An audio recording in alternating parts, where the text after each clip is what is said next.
Hello hi नमस्कार ओडिशार सबू सिनेप्रेमी भाई और भौणी मानू आम ओडिया सिनेमा चैनल को स्वागत करुच्ची।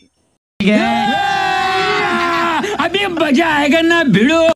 आज कथा हबा ओडिया सिनेमा मु परदेशी चढ़ई केउ तमिल सिनेमार कॉपी होईची।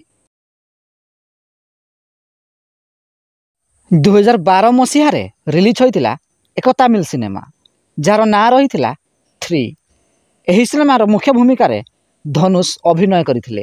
एही सिनेमाटी सेही समय रे सुपरहिट होइतिला। I love you.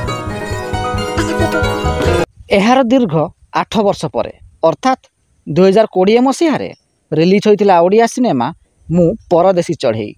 एही सिनेमा को निर्देशना देइथिले SK मुरलीकृष्णा, संगीत निर्देशना देइथिले आजाद निजाम। एही सिनेमार मुख्य भूमिका रे अर्धेन्दु एवं अनुभा अभिनय करथिले। I love you. I love you. I love you. I love you. I love you too. जदि वीडियोटी पसंद आस्ताए तेबे लाइक शेयर एवं चैनल टी को सब्सक्राइब करंतु।